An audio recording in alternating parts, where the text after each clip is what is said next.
走，为什么我在这？要有奥运精神。最后一个坐下的有惩罚。运动精神。好的，非常欢迎大家来到我们的八达岭雪场啊，这里将成为我们体验的第一个地方。然后呢，今天与大家一起来参与体验的呢，还有一位新的朋友。这位朋友呢，是我们的中国羽毛球奥运冠军陈龙，让我们欢迎他。欢迎，欢迎陈龙。好了。Great defense， 成手的后稳啊，上网没有错，成龙拿到了奥运会羽毛球男单打的冠军，祝贺成龙。第一次参加综艺节目，也希望说能够通过这个节目吧，来去体验冬季项目啊、滑雪啊，所以自己还是很希望来参加。你看人家体格多好，穿的多清爽，你看看我们。好，请坐。坐着。哎，你们看过成龙比赛吗？东京奥运会的时候刚拿了羽毛球男单的银牌。但我印象最深的是你脚上那个大血泡，就是完全是带伤出战，超级了不起。那各位，我在这里呢要讲一下我们今天的主题。其实，在冬奥会当中有7个大的项目，其中有15个分项当中，雪上项目占据了10个分项，可以说占据了过半的比重。雪上项目充满着速度与高度的刺激感，雪上项目更是凝结了我们利用自然战胜自然的智慧。而我们今天就要体验的是滑雪这个主题。我们今天也请来了一位特殊的嘉宾，这位嘉宾是中国滑雪史上第1个世界冠军。冬奥会曾史无前例地为他延迟10分钟。欢迎郭丹丹老师，欢迎。大家好。丹丹姐，您是自由式滑雪是吗？对，我是自由式滑雪空中技巧的运动员，也是我们至今为止雪上项目奥运会唯一一个拿到金牌的。97年澳大利亚世界杯那场比赛，我是突破了中国历史零的突破，拿到了首金。那姐，你参加过这么多的比赛，你有哪一次比赛让你印象最深刻吗？记忆深的应该是98年冬奥会那场比赛。长野。对，长野冬奥会，很多报道都是在报道长野冬奥会我那场受伤。其实我更想讲的并不是我自己受伤了这个过程。98年冬奥会是冬季奥运会以来首次向全世界直播，对于我们中国来说呢，也是进入冬奥会的一个非常重要的节点。当时呢，压力最大的就是说，我们还没有准备好，可是媒体呀，还有外国的这些媒体，全部已经说出来，这个首金要产生在中国的丹丹身上，所以压力确实很大。最艰难的就是在开赛前的时候，纪晓鸥受伤了，剩下我和另一名我的队友徐楠楠了。不巧的就是在最后的10分钟，我受伤了。你当时伤得严重吗？我伤得也比较严重，我一个脚骨折，一个脚筋断了。骨折了还怎么滑？我当时是不知道的，因为我脚没有从雪鞋里拿出来。国家还是希望，我安全，所以说决定退赛。可是当时我是这么想的，如果我这个时候要退下去的话，还有1名运动员在赛场上，别说就是冲金了，保牌都难。所以呢，我说我必须得上去，这个时候我一定要为祖国争光。完了，这个时候时间到了，国际雪联代表乔下来，他说：“丹丹你告诉我，你还能不能上场？”我说：“我能，相信我。”他说：“中国姑娘太棒了。”他说：“世界为你停止10分钟。”当时我真的是特别感动，整个赛场这也是有史以来第一次在这么大的比赛中为咱们中国人把能正式的比赛推迟了10分钟。我一下来的时候，担架进来了，我一看担架进来了，我又从雪上又蹦了起来。完了，我蹦起来，我说担架撤出去，我说我绝不会让你们用担架把我抬出去，尤其在这种赛场上。我们98年没有拿到那个最终的那奥运会冠军，可是我们整个的中国代表团真的是告诉了世界，我们中国人的体育精神是什么，我们理解的奥林匹克是什么，顽强、拼搏，永不退缩。所以我相信那一届我们虽然没有拿到冠军，可是一个精彩的故事让世界认识咱们的中国，我相信我们做到了。哇！这个真的是无冕之王的一个故事啊，非常精彩。而且你会觉得是那股精气神儿，大家在拧在一起。我太感动了，哇！哎，我想问问大家，你们滑过双板吗？我只滑过双板，只滑过双板的初级道。对，我想带大家体验一下双板的乐趣。好。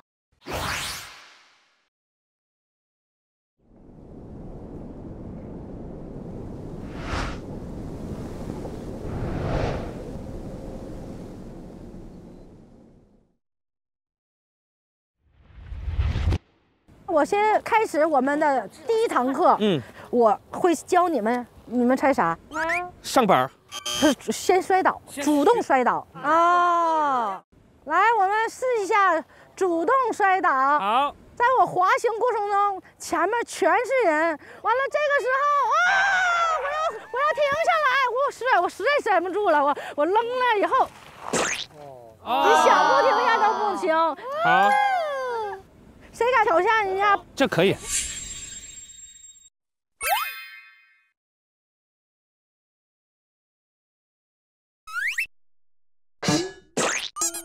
哎，你咋像碰瓷儿了呢？哎呦，我的腿呀！大姐，过来，我腿。现在我们的教练1对1的对你们进行辅导，一会儿呢，我要检验你们训练的结果，我们要做比拼，所以大家加油，上吧！好的，加油！加油！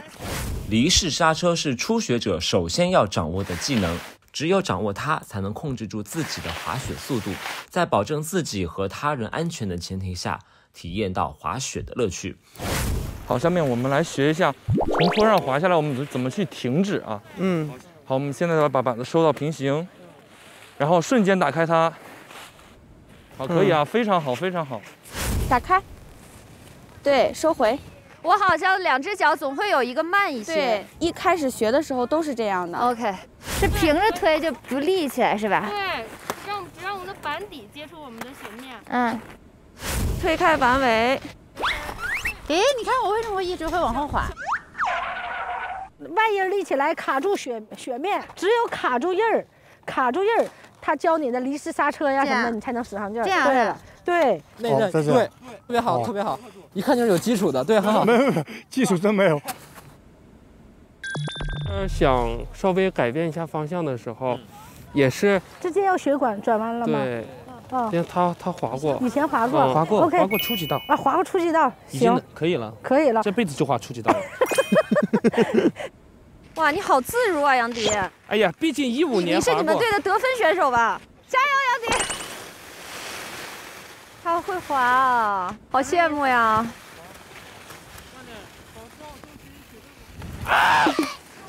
我这不滑了，没事，我滑，还滑。奥林匹克精神就是滑滑滑！妈呀！姿势。啊！哇！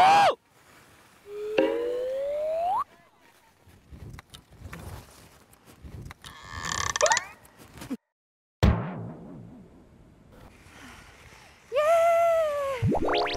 我滑雪了！你挺好的呀。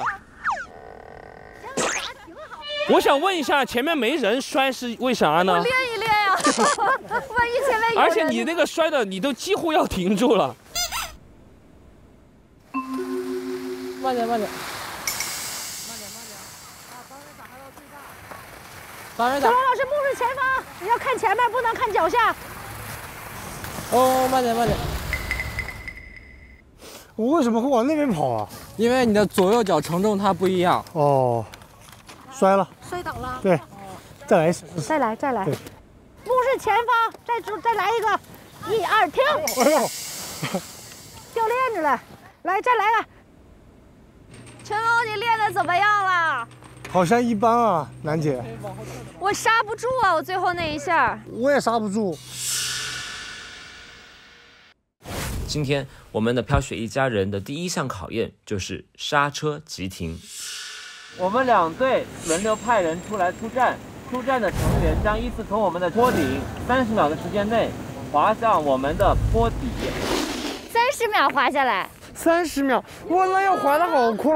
你要走过来在那停不就不行了吗？所以是要双板，哪怕板尖进入滑行区域，我们也算成功。如果冲出网或者是离开了我们的滑雪区域，则视为挑战失败。接下来我们会有请我们的丹丹老师为大家进行一次示范。好嘞，丹丹老师加油！加油！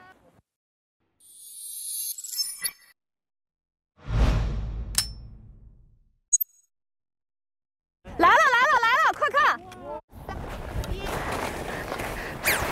哇，英姿飒爽！哦，我待会儿也这样。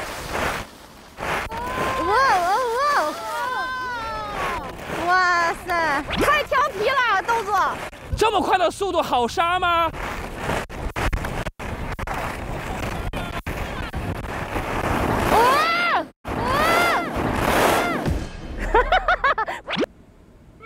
我是这么评价的，是不是有点对不起大家了？哇！丹丹姐，你这个示范我们有参考的意义吗？我们没有学过这一招。这个像不像我们考试学的公式一做卷子另外一套题？对。首先，我们请每一组派出第1名代表。迪哥，你先来。往后，我先看看你们，我根据你们的表现决定我的一个效果。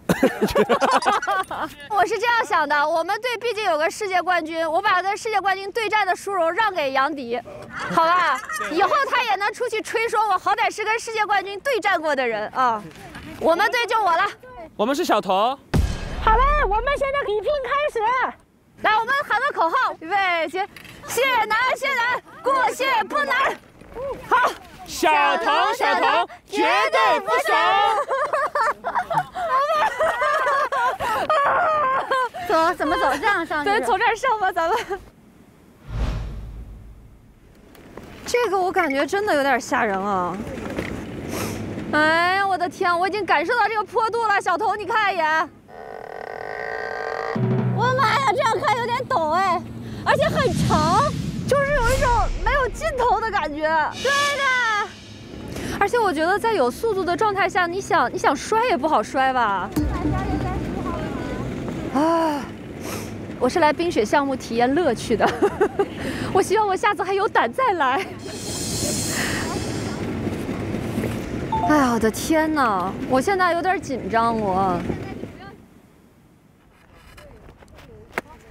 好，我先调试一下我的心情，好不好？我刚才在路上听到小旗飘动的时候，已经有点不太好了。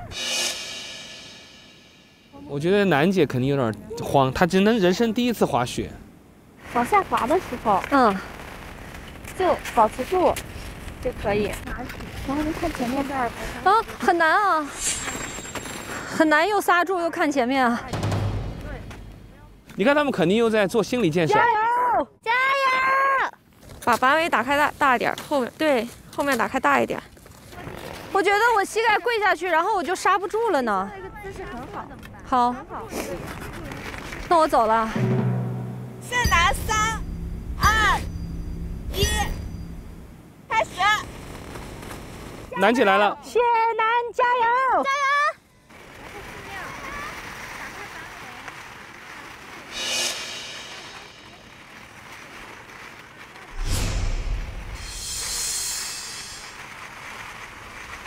他下不来，好像是刹着车冲走的。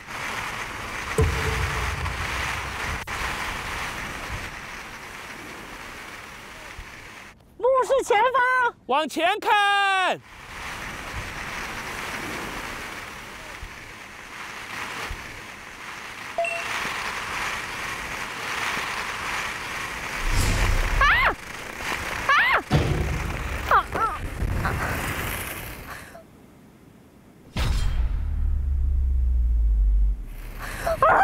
哎呀，摔了一下了，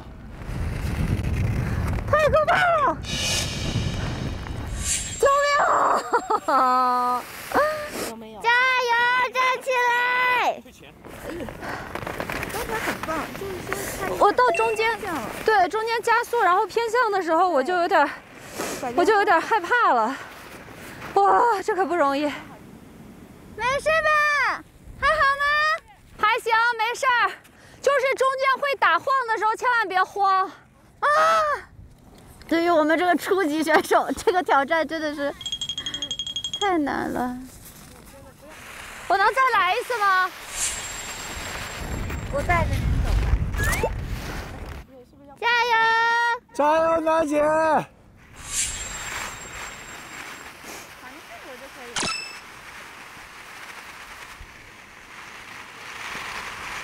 他还是有点害怕哈。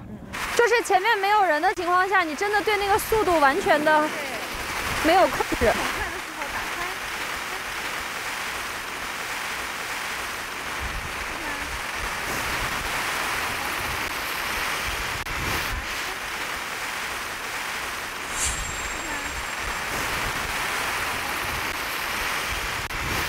你看，我就是控制不了。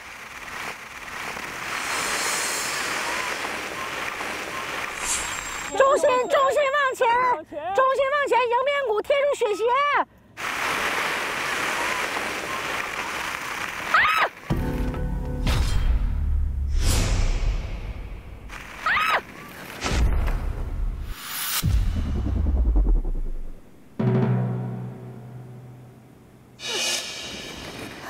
我完全控制不了。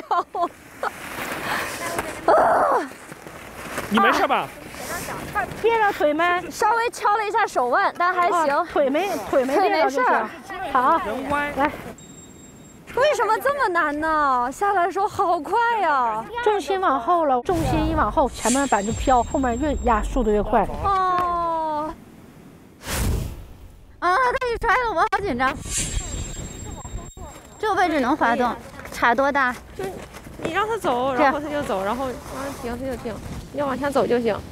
小童加油！加油！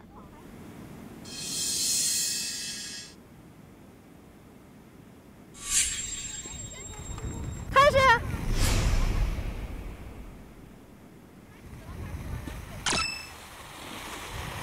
加油！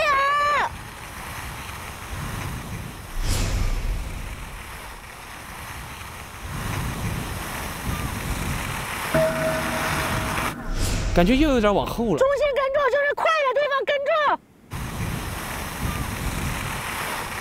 对，跟住了。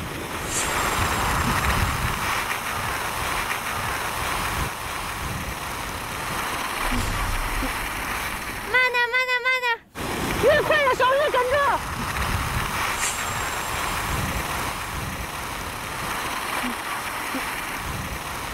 前脚踩住，前脚踩住，后脚刹车。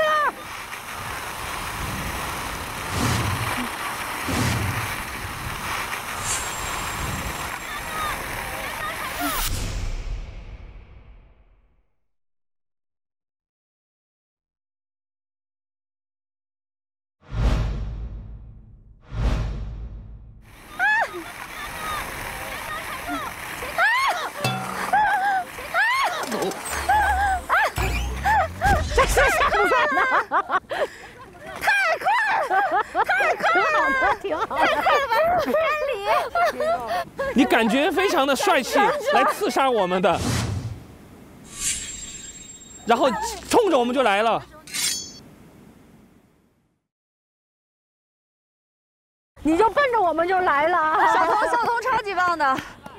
毛晓彤滑出滑行区域，撞到侧网，挑战失败。好，那么有请两组派出第二个选手。那就小猪上了。蓝队，左儿。哦，这好高啊，看起来。朱庄婷，这看起来好高啊。没事儿，摔就摔了呗。你有事吗？其实这个对你们刚学的人，今天此时此刻刚学的人，太吓人了，挺合人的。太高了。大不了就抱那个网子上嘛。我不想网进去，我有点害怕，我怕勒到我牙龈上。挂那个牙花子上，勒上牙龈上牙花子，勒出血，下来还笑呢。这好高啊！我先帮你打个样，哎，真的假的？来吧来吧来吧。好，等一下，等我口令。哎呀，我等不着你的口令了。哦，来了来了，朱正廷来了。就停就停，过线就停，就停就停，过线就停。非常好，中心人跟住。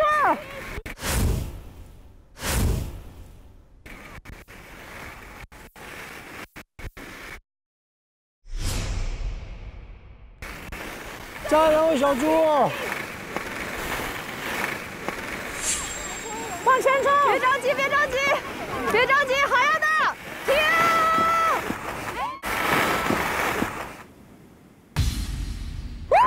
哦，算过了是吧？算过了，就暂停，没有成功。啊？为啥？滑行过程中不可以使用手杖。不可以用手杖吗？那这儿滑不动了呀。它就是不让你中间减速，如果你一旦在这儿减速了，这儿你就肯定要用手杖。只能靠第一下的那个冲力下来哈。我只能靠第一下的冲。走啊！没关系，加油！回来了就好。啊哈哈！咋整啊？如果滑行过程速度特别快，重心不要靠后，千万不要靠后，就是一直顶住了。然后如果特别快控制不住，一点点推开板尾就会减速。身体重心往前一点，就肯定不会摔倒。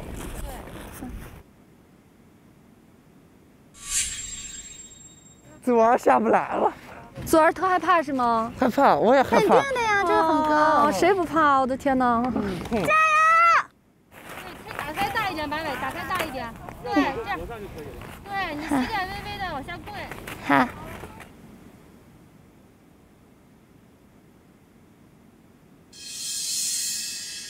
好了好了。好，3、2、1，开始。来了来了来了来了。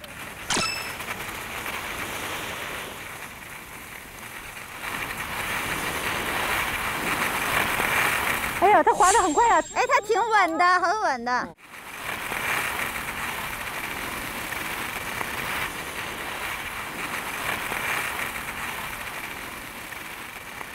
减点速，左儿减点速，减点速。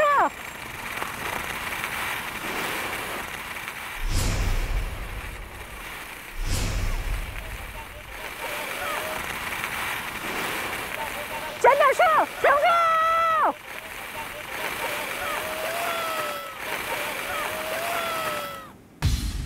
哇！太棒了！宋祖儿挑战成功。可以的，可以的，左儿太好棒，帅了，好吓人！哇，可以，可以，可以，左儿好厉害！心理建好吓人！我都紧张的，我怕停不下来，我赶紧准备拦你一下子。吓人！现在剩下2队最后1名成员前往起点。陈龙、杨妮，请出战！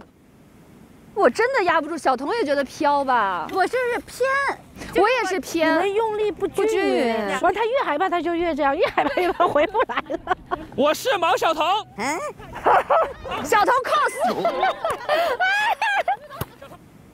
刚刚什么样子我都不知道。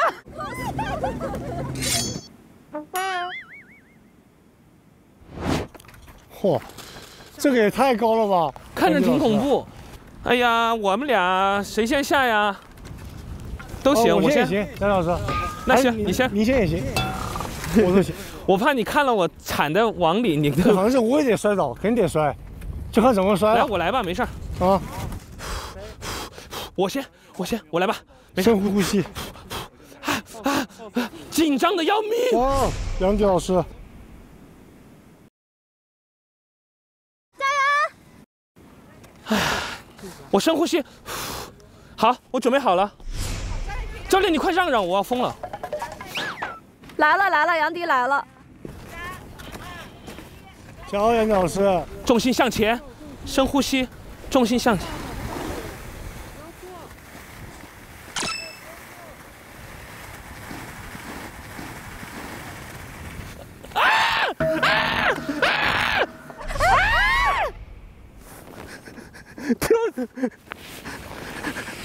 为什么这么快？因为他的那个发力点，两条腿不一样，他这么一下子，那么一下子，就左右的瞎拐。没事没事，我走，快点，我还有时间，我宁愿摔在下面。加油！加油！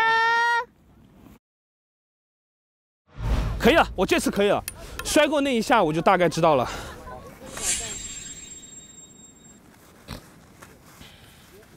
行，我准备好了。蓝队杨迪第二次，3、2、1，开始，开始。走了。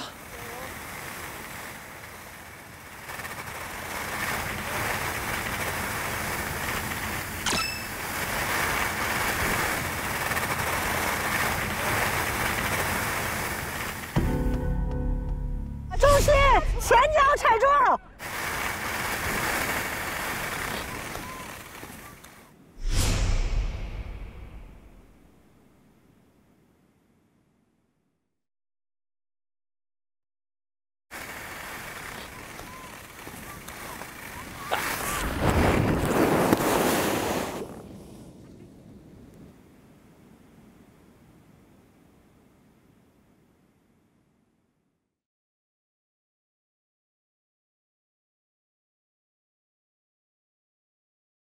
其实这个对你们今天此时此刻刚学的人，太吓人了，挺合人的。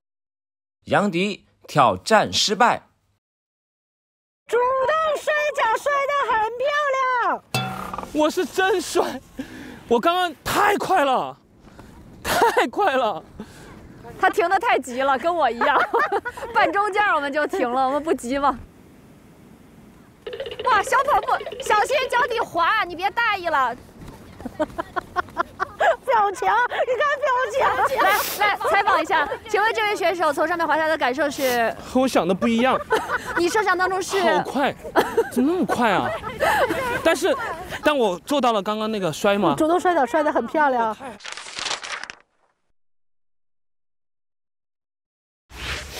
现在是最帅的，一会儿就没了。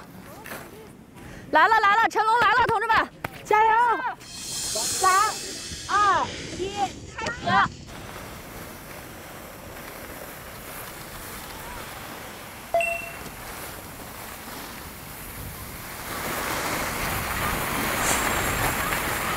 重心向前，前脚踩住。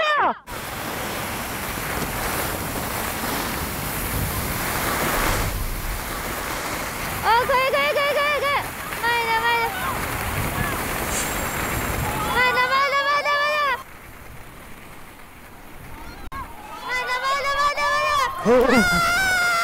哎，这啥人？哎，这啥人？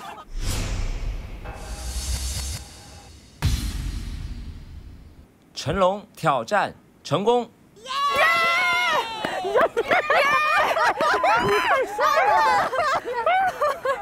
哎，他是抡进去的。我想问一下，这种抡进去的算什么？地上像圆规一样画了个圈儿。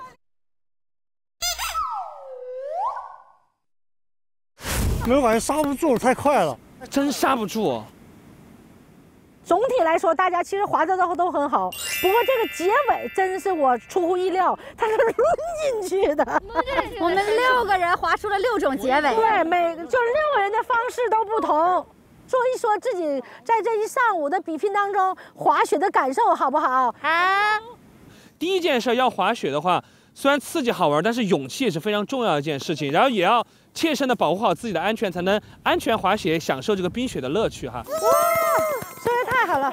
我作为一个第一个摔跤的打样型选手，虽然我摔了，但是我感受到了在冰雪上面的乐趣。所以作为一个初学者，今天奠定了我以后还会接着来，就算再摔，无数次的摔倒，我最后一定会无数次的站起来。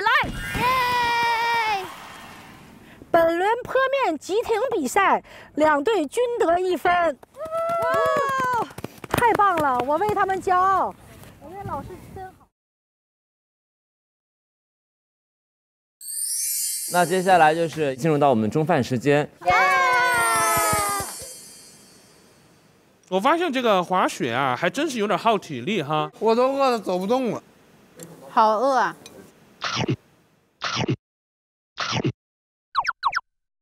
哇，香死人！我饱了，我吃饱了。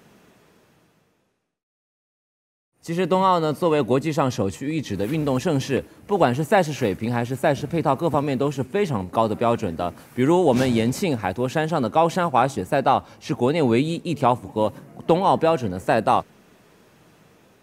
比赛时，除了在上面飞驰的运动员之外，还会有另外一群人在上面为冬奥做着保障服务。你们可以猜一下是什么样的人？今天早上大家其实已经享受着这种待遇。早上享受了待遇，他们是默默地关注着你们。他默默地关注我们。教练，教练也没有默默，教练一直在说话。急救人员。急救，我也同意是急救。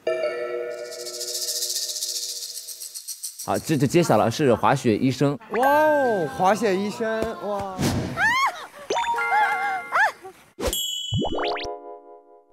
让我们欢迎他们。哦，欢迎，谢谢，辛苦了，默默的守护着我们的滑雪医生。你好，请坐。大家好，我叫孙旭，来自北京积水潭医院。大家好，我叫高明月，来自北京积水潭医院。我一直以为滑雪医生好像是专门在滑雪场有一个那种医疗站那种感觉，医务室啊，医务室那种，不是这样的。我们这个滑雪医生的职责啊，是在咱们专门的这个赛道的一个保障，需要踩着滑雪板站在雪道边上，不是在底下等着。所以我们的这个保障的职责呢，就如果他们在这么高的速度发生一些意外的情况，我们以最快的速度能够准确安全地到达运动员的旁边，给他们在第一现场做一些急救，包括他们还需要转运下来。在这个过程之中都需要我们的一些专业的一个技术吧。有要求吗？就多长时间一定要赶到运动员身边？雪莲啊，这个要求是4分钟。哇，那你们要滑得好快呀！我们还不是像大家这种滑行，它对我们有一些特殊的滑行的要求。怎么说？因为这个运动员他要比赛嘛，这个赛道它不能被其他人破坏。一般在边上可能给我们留一点点工作道，它比较窄。你们好有难度啊，感觉。对，我们也经过好多这个训练啊、培训啊。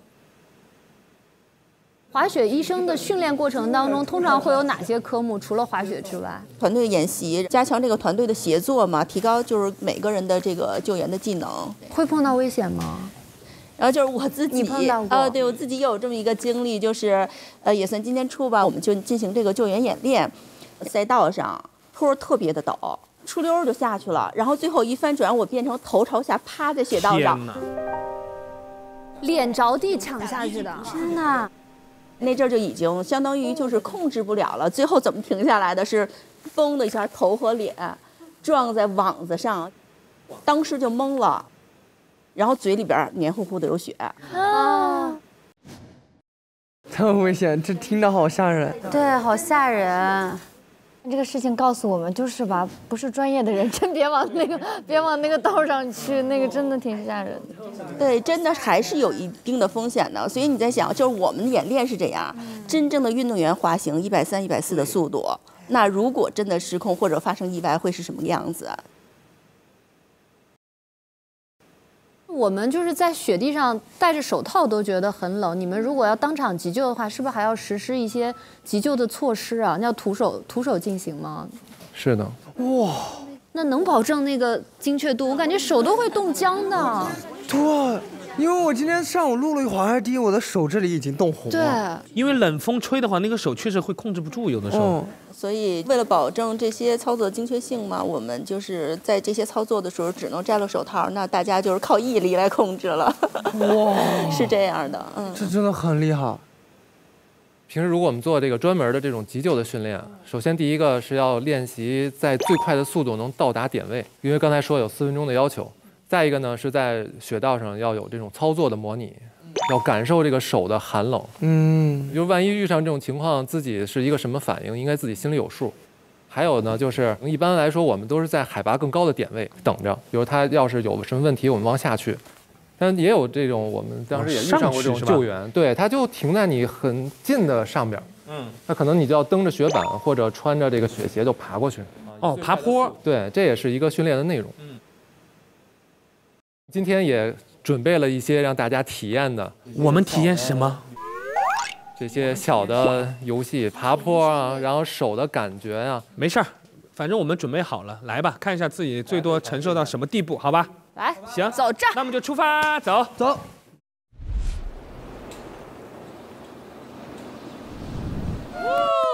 好，我们下午又再一次回到了我们的雪场。为了体验滑雪医生在赛场救援时爬坡以及雪地徒手抢救和精准操作，两队将完成一项接力挑战。两组各派1名成员从坡道的起点同时出发，利用双板技巧向坡顶攀爬。到达坡顶后，与队伍第2棒击掌交接。第2棒成员需徒手寻找在雪堆池里的沙包，并将沙包转运至篮筐。最后由第3棒拿取篮筐里的沙包，以不浮投掷的方式击倒前方的水瓶。规定时间内击倒水瓶最多的队伍获胜。我们首先有请我们的滑雪医生孙旭来进行演示一下第一项考验：上爬坡。我来示范一下。开始了。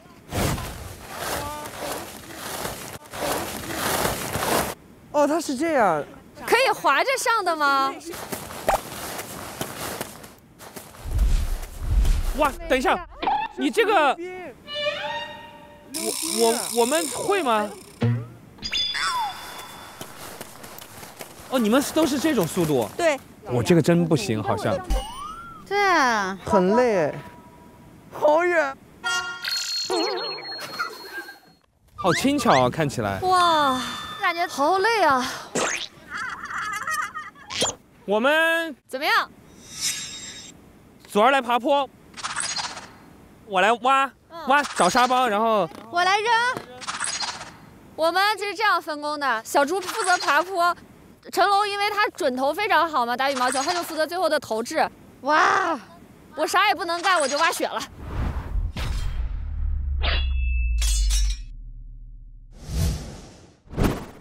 那我们所有人全部乘坐魔毯到达我们顶坡。好。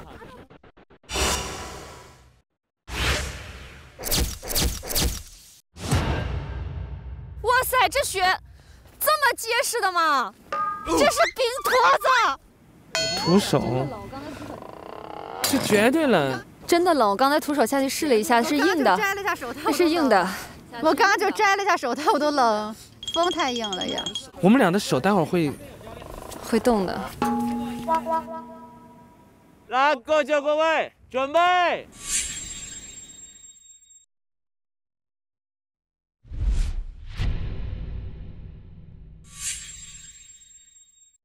开始！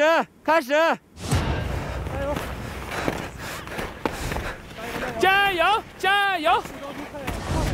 小猪加油！不用求快啊，稳扎稳打。我们求快，我们就求快。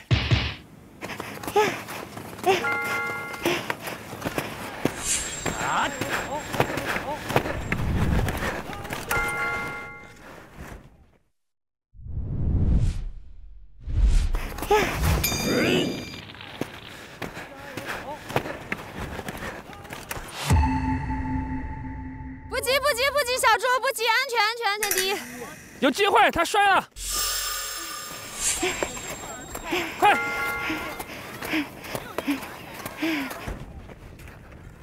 板掉了，他板儿都掉了，快！没有人跟我抢了，我现在挖。哇！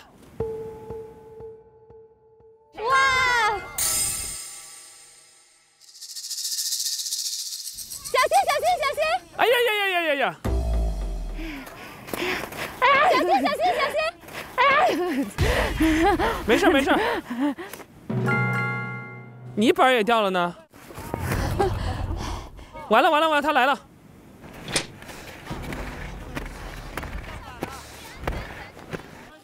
可以可以。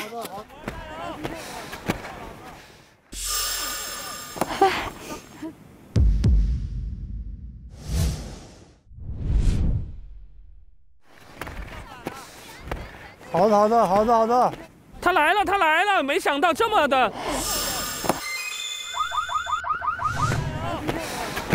可以可以。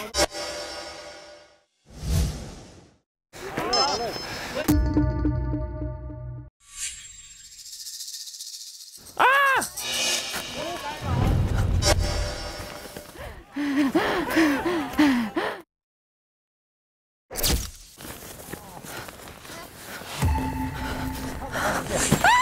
冻死了！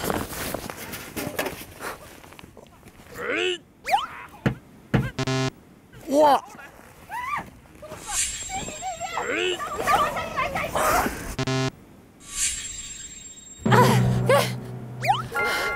这个扔不准啊，这个。哎，我手要冻冰了。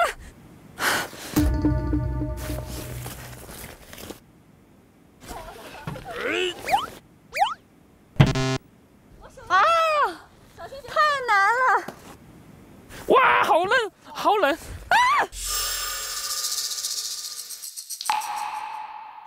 去你那边！你到我这里来干什么？好冷！啊！啊！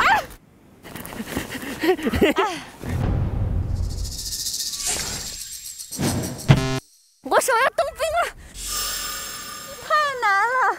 没事。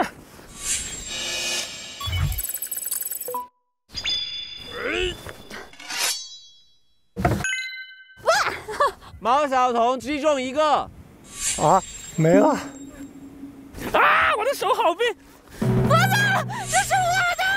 小心，楠姐，小心。啊！这是我的。一个没击中。没关系，我的手已经动不了了。这是我中了一个。现在是1比1。你手冷不冷？我手要冻冰了，小心别踢到你。我手好像挖不下去了。我的手已经动不了了。啊！别踢我！哇，好冷！我手要冻冰了。啊！啊！加油加油！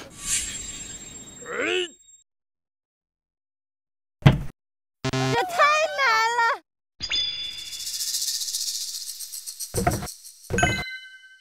2比1。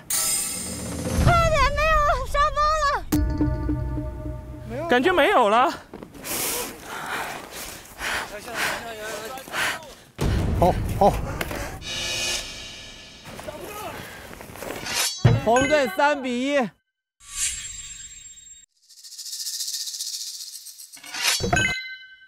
红队4比1。我进入状态了。完了，他一个接一个。找不到了。我们可以帮忙吗？啊！快把我踩掉！快快快快！是时候表演真正的技术了。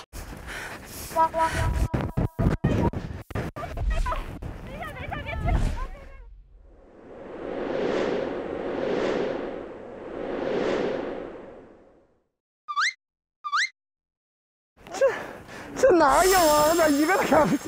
哇塞，这是个体力活。没了，感觉都没了。我感觉沙包找的差不多了。没了，手好冷。真的没有了，这个是，这个不是。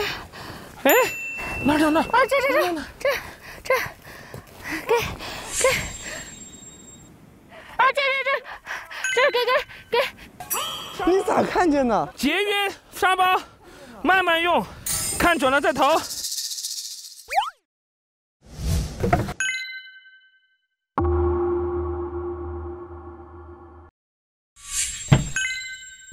现在是4比3。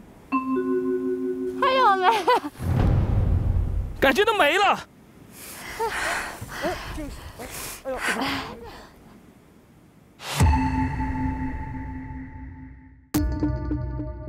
看准了再投。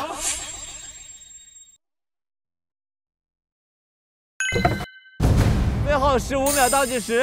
还有没有？感觉没有了，没了。你走开！你是那个，你是那个，你是那个。哦，慢点，慢点。找到了，找到了。5、4、3、2、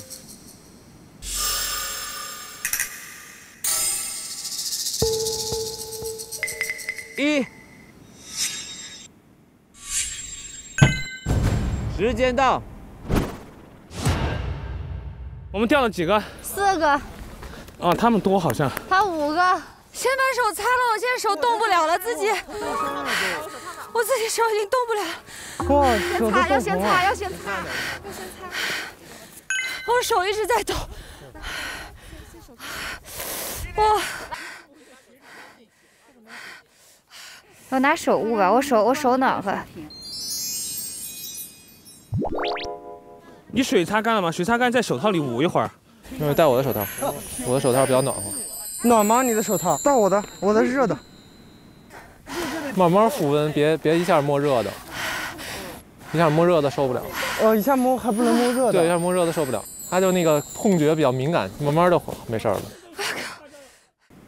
他们会在零下最多20-30度的环境里面去进行这些实操或者是演练，所以其实我们只是一时的游戏。我们去抓沙包，他们要做的是精密的操作，其实更难，比我们更难。的确，有时候感觉不到手，感觉不到手指在哪儿。但是还要保证所有的医疗动作是最准确的。在冬奥会的时候，通常他们都是在镜头之外的。我们也希望不要出现在镜头之内，保证我们所有运动员的安全。但是，一旦看到这身颜色，看到他们出现在镜头之内的时候，他们代表就是中国医疗的急救水平和中国速度。所以加油，向你们致敬，给你们加油！加油！加油！加油！加油！谢谢。谢谢。而且还有个信息要给大家讲一下，因为孙旭他们是中国的第一代滑雪医生，所以这个职业也是非常值得我们钦佩的。希望后续有更多的这样的人员可以加入到其中，然后保障我们运动员的一个健康情况，好不好？是的，其实对于冬奥会来说，我们在滑雪医生就在急救来说，我们是第一代。其实，在这个冬奥会，在幕后，在镜头以外，有很多的行业，其实他们都是第一代。我们只是这个第一代之中的可能几十分之一。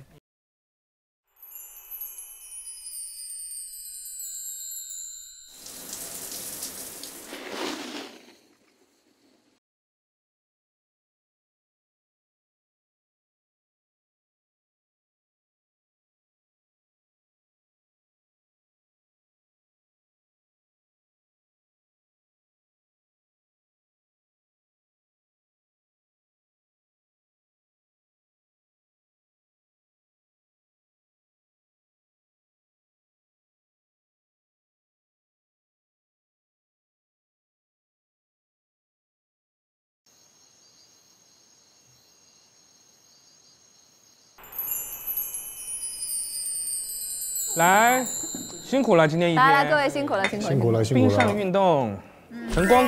没想到真的还挺费体力的，但是很好玩也。就马上又饿，就是特别饿。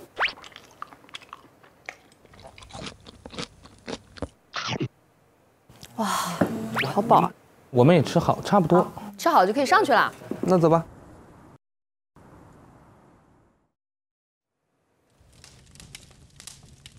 还疼吗？我还行。玩雪本来对我们南方人来说就是比较新奇的一件事情，但你今天在雪上觉得冷吗？我一点不冷，我穿的可厚了。我这条裤子在今天雪裤里边。啊，好有心机啊！拍出来我一定巨胖无比，但我不管。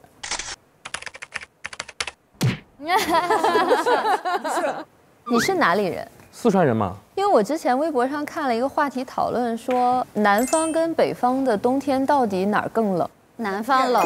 因为北方你只要回到家里面那个暖气烧着就都不冷。对。但是我在南方，我觉得房间里也冷，开空调也不能暖和的那种冷。我们在家里穿的可能比外面还厚点儿，还厚。就阴冷到骨子里。所以想到冬天，就大家都有自己的故事。我们分享一下来自于别人的跟冬奥有关的故事，来吧。好，让我们的神秘小信箱。哇，好多信。我们每个人分一分。哇，还有2张照片，这是有关他的故事。时间倒转回2013年，老钟因为一次滑雪失误变成高位截瘫。酷爱户外极限运动的他，开始从头学起坐式滑雪，并成为第一个坐式滑雪中国籍运动员。在他重新站立的过程中，有一个关于友谊力量的故事。耶格是老钟的滑雪教练，全程目睹了老钟那次事故。他认为自己没有起到安全提醒的责任，而感到深深的愧疚。当老钟向耶格说自己要尝试坐式滑雪时，耶格帮老钟找到了德国冬残奥坐式滑雪冠军Martin 当教练，并亲力亲为安排好出国的一切行程。正当老钟燃起滑雪希望时，耶格突发心脏病去世。后来一次偶然机会，老钟得知耶格去世前的细节。1月31日晚8点，耶格写着生命里最后一封邮件，信中敲定老钟滑雪的行程，细化了所有的时间安排、活动安排。他认真地核对完一切，把邮件发给教练 Martin， 然后心脏病就这么突然发作了。原来耶格离世前做的最后一件事，就是帮老钟重回雪道。飘雪家族们，你或者你身边的人是否经历过重大的挫折？是如何度过的？我之前看一个电影啊，就《无尽攀登》，就是讲夏伯渝老爷子，他就是最早的一批登山队的成员，然后在登那个珠穆朗玛峰的时候，因为极低的温度下，他把被子让给了别人，最后自己截肢了。后来在他已经很年长了之后，才重新又开始去攀登，花了大概4次的时间，最后终于又重新登顶了珠峰。就跟这个很像，就是运动员如果要从这种重伤当中重新恢复过来，然后再用意志还能够恢复到自己原来的运动成绩，太难了，就不可思议。真的要很坚强的意志。16年的时候，我们在江苏的昆山参加这个汤姆斯杯，当时是自己很希望去赢得比赛，因为14年的时候是我作为第一单打输了比赛。那过了2年之后，又在中国嘛，很想赢回来，那也可能是自己没那么强大，最终还是输了比赛。那最后输了比赛，反而不开心。那你也没有办法，你8月份就是奥运会了，那怎么办？那可能当时跟教练再去商量的时候，更多的是心理辅导。你只有是通过赢得比赛去拿下冠军，才有可能让你自己重新的就有信心起来。最后拿了冠军之后，当时那个照片其实哭了，是有点失控了。成龙拿到了奥运会羽毛球男单打的冠军，祝贺成龙。可能场面上不是很好看，因为哭了嘛，但确实可能这种心理压抑了很久，可能通过这种最后一刻赢得比赛，完全的这种释放出来了。所以我就会觉得说，每一位这种专业的运动员，当他穿上了这个带有国旗的比赛服，他更多的肯定是想赢，没有人想输。但是比赛就是这样，不可能你永远赢嘛。那可能当你输的时候，你怎么样去面对输？怎么样从输的这种逆境中站出来？强心脏，真的是大心脏的人。呀，是我们的第一个故事。来，我们听听这封信是谁的故事？这个故事叫《承载着一颗心脏的火炬》。在北京奥运会开幕的日子，纳荷丽圆了自己的火炬手梦。交接后，她的第一个动作就是亲吻了手中的祥云火炬。除了对奥运这份特殊的眷恋，纳荷丽的传递还有一层更为特殊的含义。她的父亲纳中是2004年雅典奥运火炬手，老爷子是当年火炬手中年龄最大的一位。为了08年在家门口传递火炬，已经70多岁的纳老天天举着酒瓶当火炬练习往返跑。但是这位奥运老人并没有等到那天，就因为心脏病离开人世了。为了完成父亲的梦想，在火炬接力那天，纳荷丽将父亲的照片带在身上。跑完后，纳荷丽将父亲的照片拿出来，振臂高呼：“2代人的梦想终于实现了。”梦想是一个遥不可及的东西，但纳家父子却把梦想变成了现实。2代人用将近10年的时间，为奥运做出自己的贡献。无论是当时的火炬传递手，还是如今在奥运背后的工作，他们无时无刻不再用自己的真心和热情去投入奥运。梦想和传承很贴切的在2代人身上得到最完美的答案。我记得可清楚，因为那时候我上初中吧，我们08年的时候还要选谁能去当志愿者，可以带着那个什么北京志愿者的那个标，然后去每个学校选的可不多了，可不多了，可少了。你去竞选了吗？当时？没选上。好，班上选了几个？班上也没选上。啊，整个班都。别说了，别说了。其实当时奥运的时候，我觉得特别感人的一点，其实就是火炬传递的时候，因为有各种各样不同职业啊、不同身体状况啊、不同年龄段，这样一点点传递过来。就是传的是火炬，但是你知道，就是一步一步走，然后走到了今天，然后终于有一场盛会是在我们国家举办的，那个感觉其实还是挺。你就感觉一棒一棒传递也是，就是一代人一代人在接力，然后最终有了一个我们08年呈现的那么完美的一个奥运会。对，现在都能回忆起申奥成功那个晚上，麻将桌上的我妈都沸腾了。她就在家里打麻将，然后我在我房间里面玩游戏，突然就电视就开着，要等着那个消息嘛，突然之间哇，整个都沸腾了。申奥的那一天晚上，当时我们全部就组织到我们的下面那个白鹿洲广场，然后当那个奥委会主席萨马兰奇先生他念出北京的时候，当时那个广场上所有的人全部欢呼起来了。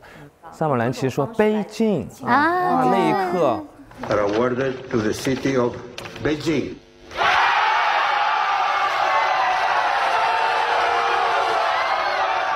那会儿就喊出来最后"北京"2个字的时候，都疯了已经。我那时候不在北京，但我印象中好像北京那天是不夜城，大家都走上街头欢呼啊。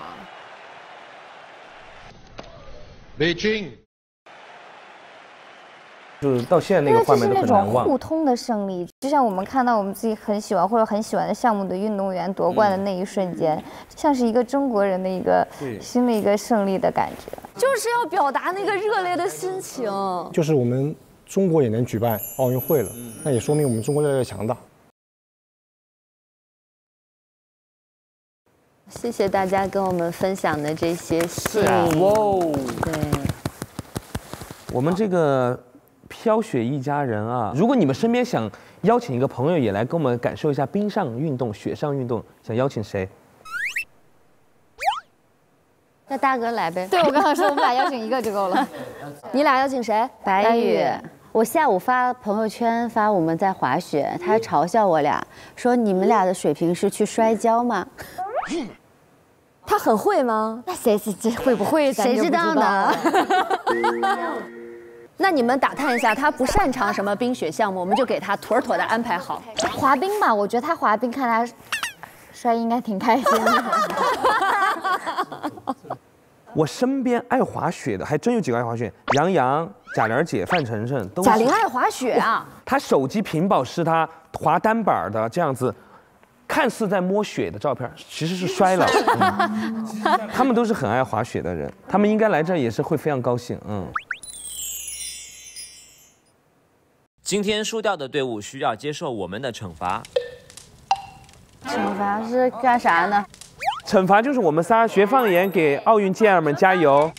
方言让那个成龙教你们，冠军教你们。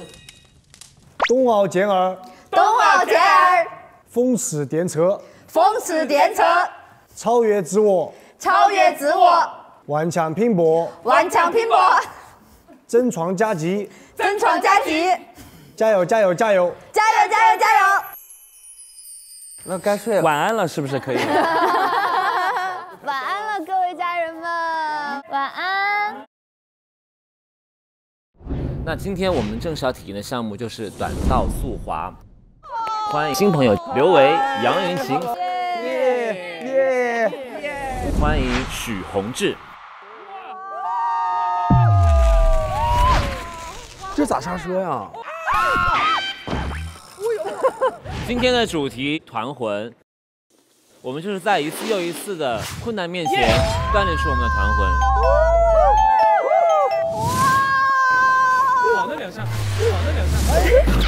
第一次挑战失败，全员重来。我这你给我一次机会，最后一次。 OK。哇！哎呀！失败，失败，失败。刘伟。这还玩啥呀？我们都不用玩了。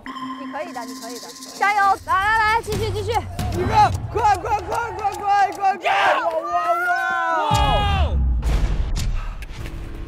哇！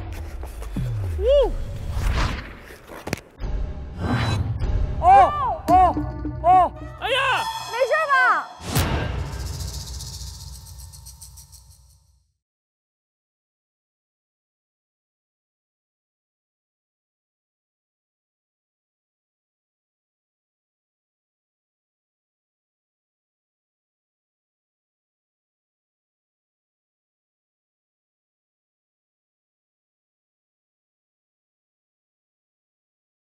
更多精彩内容尽在新浪娱乐微博综艺新浪综艺，独家社交媒体平台微博，首席合作媒体新浪娱乐微博综艺新浪综艺。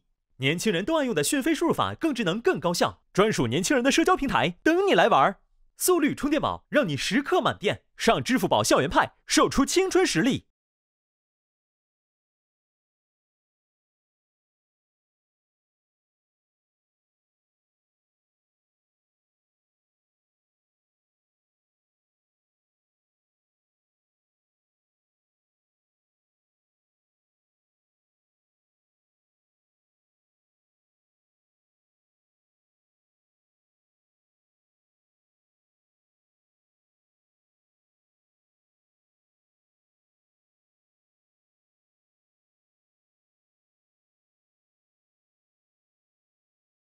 这世界很酷。